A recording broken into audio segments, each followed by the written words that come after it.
So in a nutshell, in my late 20s, the three core pillars of my life completely crumbled.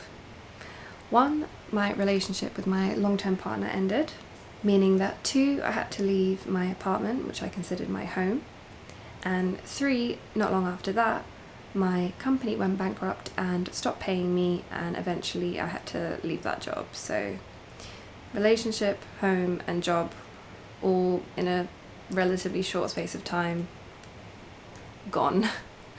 This left me in a state of panic and dread and stress, because at this point in my life I had expected to have it all together and know what I wanted to do in my life, know who I wanted to be with, and know where I wanted to live. So I had a reawakening of like now time has passed, thank God, and I'm through the other side, thankfully.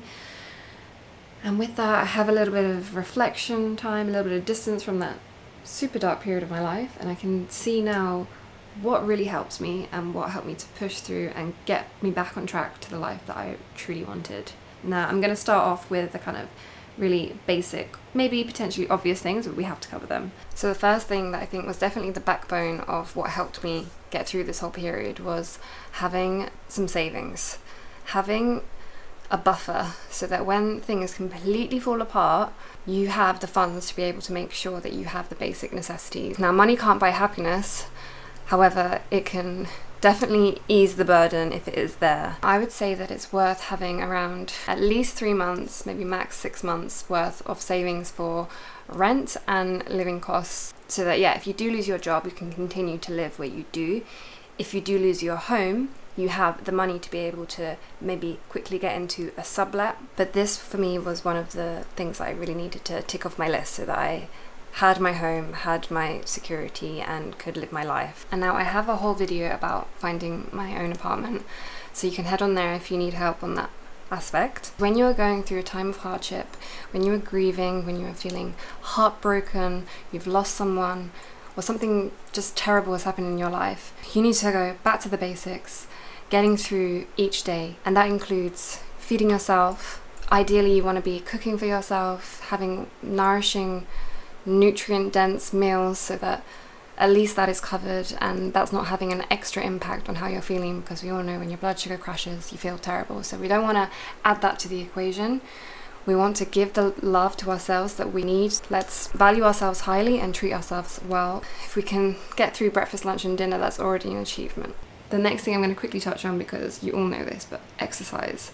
Now, I'm not a super fitness buff. I'm not the person that goes to the gym every day. I'm pretty active. I have a dog. I walk. I cycle places. That's about the extent of my exercise. I stretch in the morning occasionally. But in this time, I needed something to get me out of the slump, and having Urban Sports Club was a game changer. So using that money that I'd saved to spend on that membership, because it's pricey. I think it's around €60, I need to double check, for the medium membership. But this meant I had access to all of these gyms, climbing walls, saunas, swimming pools, yoga classes. I did a lot of outdoor HIIT classes, which meant that if I had a night to myself and I was feeling particularly lonely and feeling sorry for myself, I could just check the app, see what was on in my area, and within seconds I was like, right, I'm off. It's already paid for, I just need to get there. Once I was there, obviously I was around people, maybe I'd have a chat. Sometimes I didn't actually want to talk to anyone, and that's okay too. It's just kind of being around people helped. And then when I'd come back home, I would feel productive, like I'd done something with my evening, and also it would have helped me sleep a bit better because I was physically tired, because at that point I wasn't sleeping well at all. Another thing that really helped me was focusing on the positives in my life. Now, it can be hard when you've lost some really crucial pillars of your life, or someone extremely dear to you. It's really hard to focus on the positives, and I'm aware of that. But there could be something. There must be something. You have to find something in your life that you're really grateful and appreciative for, and feel blessed. Regardless of how much you have lost, what do you have? Who do you have? What is around you? And it can be as simple as, I'm thankful for the bed I'm sleeping in. I'm thankful for the shower I get to take in the morning. I'm thankful for the fresh, clean water I get to drink. I'm thankful to be able to move my body. And for me, even though I had lost my relationship, my home, and my job, I still had my family. I could go back to England and spend some time there to recalibrate, have some meals cooked for me, get some good night's rest, better night's rest to be able to tackle going back to Germany and to conquer the next phase of my life. And my friends, they were there for me, particularly one friend who was so dear to me and was always there for me and allowed me to stay in her apartment so many times and to cry in her arms, and just was there at a press of a button. If I just called her and said, I need you, she was there. And especially when living abroad, sometimes you have to, your friends become your family, and she was such a blessing to me. Nurturing those other relationships in my life, rather than giving full focus onto the romantic area, and dating at the time seemed so overwhelming, but I could really prioritize my friendships, building those relationships, reconnecting with maybe old friends that I had lost touch with, focusing on my family, visiting family, having those as like filling my calendar, and cultivating the love that you need, generating that feeling of love in a different form. And this helped me immensely. Now, I don't think that family and friends can fix everything, and this is where I think you need to look into professional support and having someone with a little bit of a distance and the experience and knowledge of like how the brain works and the spirals we can get ourselves in and the tools that we need to lift ourselves up. Whilst I was having to go through some very adult things of losing my job, having to deal with the legalities of not getting paid, finding an apartment and going through that process, which is draining enough in itself when things are good and you're in a good state of mind, but when you're also grieving and like tending to your wounded inner child and feeling so small and scared, how else are you going to get through it? Like, you need some backup. So me having these like emergency sessions with a clinical psychologist online, actually she was based in India, which was just amazing in today's world that we can do that, and someone so far away helped me out. And then a mindset coach actually based in New Zealand as well, extremely far away from me. So these two things together, without them, I don't know, I would have succumbed to these deep, dark thoughts. This step is potentially more frivolous. However, in my eyes, a very sacred aspect of getting through this and overcoming it, getting back the life that you want. This is to dream up all the countless possibilities of where your life could go, your ultimate ideal scenario, your dream partner, your perfect home, the job that you can see yourself doing for the rest of your life. Dream big. Don't limit yourself. Don't think about how you're going to get there. Just know deep inside what it is that makes you feel fulfilled and satisfied and where you want to end up. Don't worry about that just yet, about how you're going to get there. If it feels so far away, don't let that hold you back. Keep that image in your head of what it is you wish to have. Write up wish lists.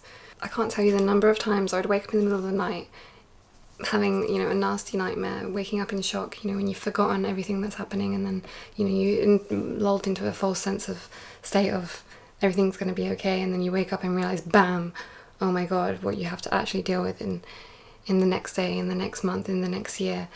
Whacking out a journal and writing a list of my dream, absolute fantasy of a life helped me get through, because it generated those feelings like I actually had it. It generated emotions and feelings of peace, of love, of happiness, of joy.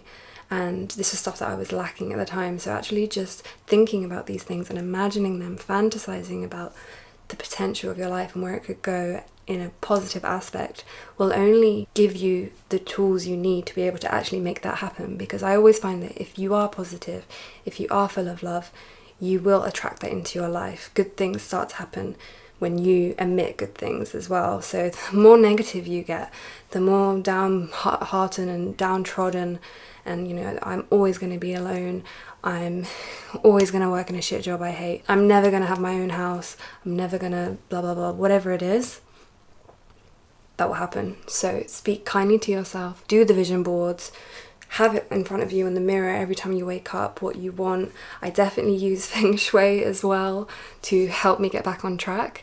There are a few key pointers of setting up your space in a way that helps you invite love into your life, and I did all of those. and love did come into my life. I'm not saying that was the only factor, but all of these things help, and it gives you something to do, and you're like, I am conquering this. It gives you the confidence. Use all the tools that you have on offer to you. Even if it's just watching films that make you feel good, funny films, or romantic films if that's what you're looking for, or inspirational content where you're looking at other people that you admire and who you'd want to be. There was a time when I would feel very jealous if I saw things online or films or anything out there, even people when I was walking down the street, I could feel very jealous and look at them and say, oh, I don't have what they have. So there needs to be a fine line between consuming content that makes you actually feel worse. But if you're looking at something in a more, I'm inspired by this person, if they can do it, I can do it too. If they have that, then I can have that too. If they're living in this way, I can live in that way too. To round up, just most importantly, even if it's fake, generate those feelings of love, joy, hope within you. There is a butterfly on my chair. And lastly, when I finally let go of my past, or of the future that I thought I was going to have, only then did things start to change for me. Now this took a long time, I would say over a year. But when I finally thought, okay, I am done with this, like I am ready for the new, maybe my life could actually be better. Maybe it doesn't have to be how I thought it was going to be. Ironically, this is when I drew my ex-partner back to me, and suddenly he was offering me everything that I ever wanted and what I was yearning for that whole year of being apart. And I now had the choice, do I go back to the life that I imagined? And suddenly the dream house that I had so badly wanted was open to me again, because I am now standing in the house that we were supposed to buy together. And this is the dream house that I manifested. I even drew a picture of exactly what I wanted, and this beats that. It's even better. It's so beautiful. And once I had the home, the security, the love, the support, I could then focus all my energy on finding the job to finance my future. And that is what I have done. I have found a job. The job market is horrendous out there, I'm gonna say. In Berlin, I feel like everyone's losing their jobs, all the companies are folding. I wouldn't say it's a good time to be looking for a job right now. It took me a long time and I went through many interviews, but I did it, and I've just started a new job. I'm feeling a little bit back on track, which is great. And as a bonus, when there's "and more" in the title, that's because I even ended up manifesting a little dog in my life. And I've always seen my future with animals. I've always loved animals since I was a child. I wanted to be a vet, and I definitely wanted a dog, but I wasn't allowed. So I would buy books about how to look after dogs and about all the breeds. And in my adult life, I've never been able to have a pet because of circumstances where I've lived, traveling, moving abroad. And suddenly, again, when everything falls into place, there is a little pup right outside on the road, outside the dream house that I manifested, looking for some love, looking for a family, looking for a home, and I had that home to provide. So it just was the icing on the cake, and he provides so much joy to me on a daily basis. It's indescribable. And I also have a lot of gratitude for my partner, who knew how much I wanted this little dog in my life, and had the power to make that possible, since we live abroad and there's some hurdles to take with that. Now here's my disclaimer. Even if your ex-partner does come back into your life and you do magnetize your ex back, if you so badly wish that, it doesn't necessarily mean that you have to take that path.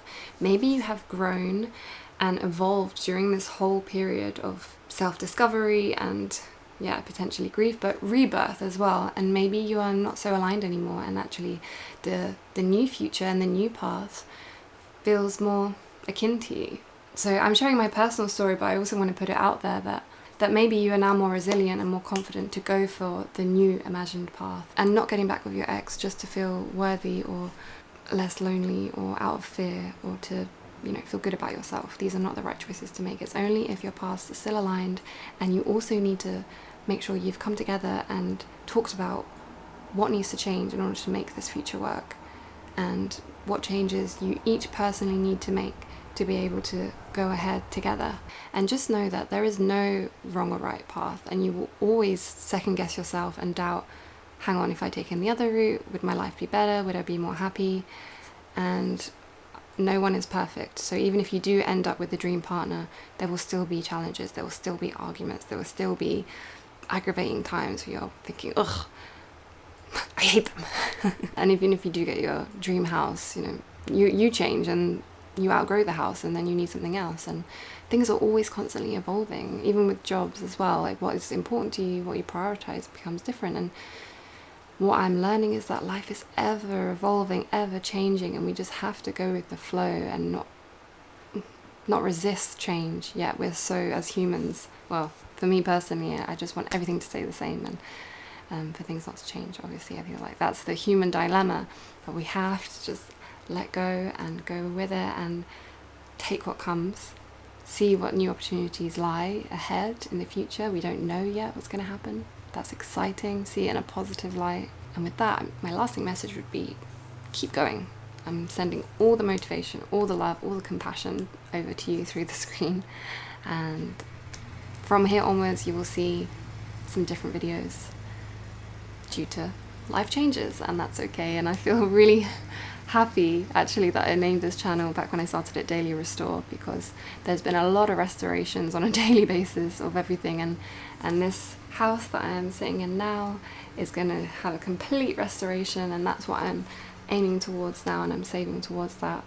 So yeah, here's to Daily Restore in all of our lives. Bye.